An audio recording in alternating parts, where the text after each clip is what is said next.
stay working? Are they stopping the Houthis? No. Are they going to continue? Yes. Israel Hamas युद्ध की वजह से लाल सागर में हालात अब बेकाबू हो गए हैं।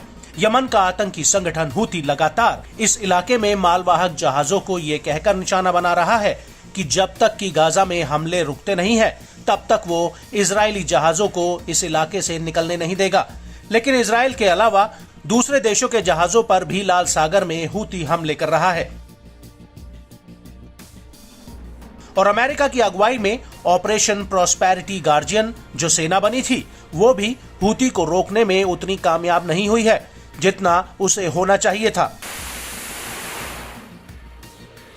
और अब इसको लेकर अमेरिकी राष्ट्रपति जो बाइडेन ने कहा है कि हूती पर एयर स्ट्राइक करने के बावजूद अभी तक लाल सागर में उसके हमले रुके नहीं हैं। लाल सागर में हूती लगातार मालवाहक जहाजों पर हमले कर रहा है और हूती पर अमेरिका के हवाई हमले जारी रहेंगे।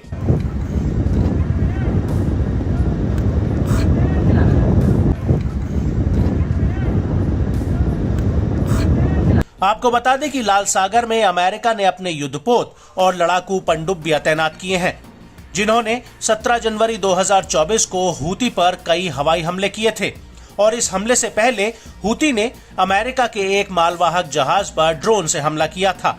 वहीं अमेरिकी सेंट्रल कमांड जो मिडिल ईस्ट में अमेरिकी सेना को संभालती है उसने हूती के इन हमलों को लेकर कहा है कि अमेरिका के हूती पर हमले उसकी अंतर्राष्ट्रीय जहाजों पर हमले करने की क्षमता को कम करेंगे।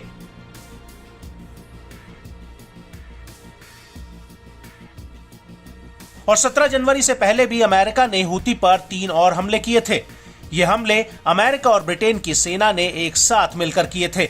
इस हमले में करीब 70 मिसाइलों को हूती के सैन्य अड्डों पर दागा गया था और इससे पहले 13 और 16 जनवरी को भी अमेरिका ने हूती के ठिकानों पर हमले किए थे। वहीं अब जैसे ही हूती पर बाइडेन का बयान आया उसके तुरंत बाद सेंट्रल कमांड ने हूती पर ताबड़तोड़ हवाई हमले शुरू कर दिए। इस हमले को लेकर अमेरिकी सेना का कहना है कि हूती लाल सागर में एक मालवाहक जहाज पर हमला करने जा रहा था और 15 जनवरी 2024 को हूती ने अमेरिका के एक मालवाहक जहाज पर बैलिस्टिक मिसाइल से हमला किया था और 16 जनवरी 2024 को ग्रीस के एक जहाज पर हमला किया था जो इजराइल की तरफ जा रहा था। लेकिन इस सब के बीच बड़ी बात यह है कि पश्चिमी देशों के लिए लाल सागर व्यापार के लिए बेहद ही अहम है क्योंकि दुनिया का करीब 15% शिपिंग ट्रैफिक लाल सागर और स्वेज नहर से होते हुए अरब सागर और भूमध्य सागर की तरफ जाता है और लाल सागर में हूती के इन हमलों ने दुनिया की दिग्गज शिपिंग कंपनियों को इस रूट से अपना कारोबार रोकने के लिए मजबूर कर दिया है। इसकी वजह से अब मालवाहक जहाजों को दक्षिण अफ्रीका होते हुए एशिया और यूरोप के बीच कनेक्ट करना पड़ रहा है और शिपिंग कंपनियों के लिए ये रूट बेहद ही खर्चीला पड़ रहा है।